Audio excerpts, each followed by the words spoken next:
Alex got a taxi and quickly arrived at the airport terminal. When she saw him, Melissa waved excitedly. Alex sighed and walked over to her. When he saw the bruises on the corner of her mouth, he was quite surprised. He thought her foot or arm would be injured. He would never have suspected that her mouth injury was caused by Justin. "Let's go. Where is your home?" He picked up her luggage and walked with her to the side of the road. They called a taxi and drove to her building. He helped her carry her luggage up to her apartment where she lived alone. "Thank you so much, Alex. Let's have dinner together. I'll make it." She looked at him passionately. "No need. If there is nothing else, I'll be leaving." With that, he walked toward the door. "Wait a minute," she shouted excitedly. How could she miss such a good opportunity? Looking at the bewildered Alex, her mind was a mess. "Drink some water before you leave, then it won't feel so bad. After all, you've helped me so much." Sure, he said and nodded. Seeing her expression, he could see that she felt quite uncomfortable not thanking him properly. "All right then, you sit here. I'll go get you some water," she said. She was overjoyed when she heard him agree. She took a glass out of the cupboard and noticed that he was looking at his phone. She secretly took out the bottle from Lou and poured some powder into the glass.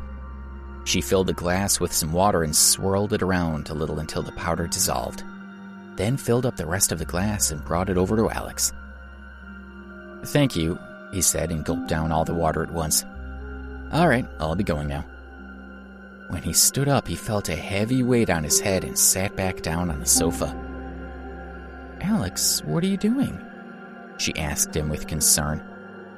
"It's fine." He didn't know that she had drugged him, so he thought it was his fault. He scratched his head to resist for a while, but in the end he couldn't hold on anymore and slowly fell asleep on the sofa. "Alex? Alex?" she called out a few times beside his ear. He didn't react at all. The corner of her mouth curved up. She put her hands under his armpits and slowly dragged his heavy body toward her bedroom. At the same time, Louie used his fake friend identity to trick Debbie into eating a meal with him at a restaurant. Before the meal was finished, she had already passed out at the table. Up until that moment, Lou had been pretending to be a humble gentleman. Only then did he reveal a wicked smile. He quickly paid the bill, put his arm around her shoulder and helped her walk to the car, and drove straight to a hotel that he frequented. Nearly carrying her, he hurried into the hotel room. He pushed the semi-unconscious Debbie onto the round bed, causing her to fall onto it. But she didn't react at all, as if she was asleep. He quickly took off and walked toward the bathroom. After washing up, he used a white towel to dry himself while walking out of the bathroom barefoot. He threw the towel on the floor, turned on his phone's camera, and pointed it toward the bed. Seeing her mouth slightly open, with her bright pink tongue and white teeth, caused his eyes to open wider and wider. Lou couldn't hold it anymore. Bang, bang, bang! A knock on the door to the room sounded like thunder. He thought it was one of the hotel's staff, so he shouted, "I don't need anything, don't bother me." Bang, bang, bang! The pounding on the door wouldn't stop, and it seemed to have become more forceful. "Do you not understand human speech?" he roared in anger. "Lou, try cursing me again." A voice more confident than his sounded from outside. When he heard this voice, the excitement in his body disappeared. It was replaced by panic. The person shouting outside was his wife. He could only live such a leisurely life with the support of his wife's family. Without his wife, even eating would be a problem for him. "Wifey, why are you here?"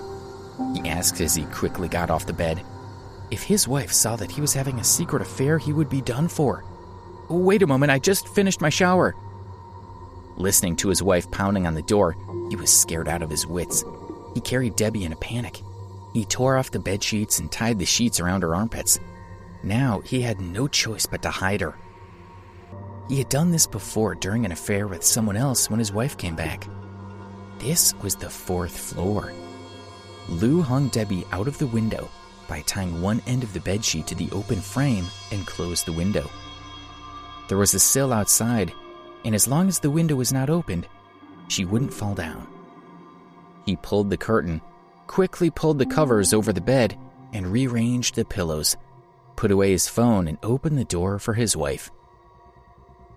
She came in and hit him on the head a few times. Then she asked him why he hadn't come home. Lou told a few lies, and his wife searched around the room.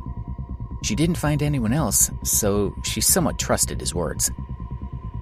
"I'll sleep here tonight as well," his wife said as she stared at him. When she saw that the curtains were drawn tightly, she frowned and asked, "Why have you pulled the curtains together? It's better to enjoy the night scenery." As he spoke, she walked up to the curtains and pulled them open. "What is..." His wife saw the sheet stuck in the window. "Don't move." Lou couldn't help but yell out loud.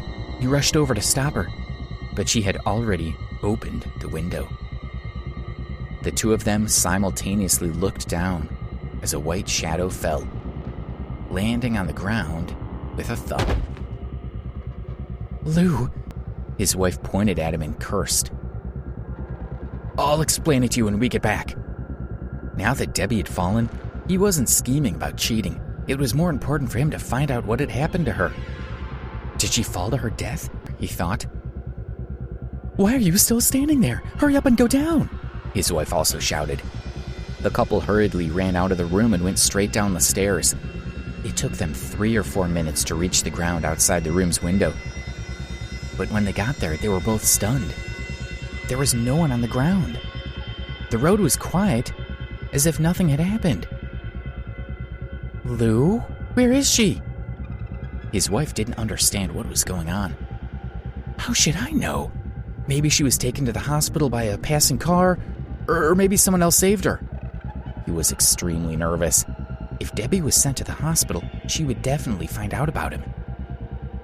"Let's go home," he said in confusion. His wife scolded him angrily. "What do you think I should do? Don't forget, it's because of you that she fell down," he said fiercely to her. The two of them checked out of the hotel and went home. Several cars had driven by in that quiet road, and the hotel staff had come out to see what the commotion had been about. However, no one had noticed that a girl had fallen from a 4th-floor window. The following day, Alex opened his eyes with a fearful feeling that he couldn't shake off.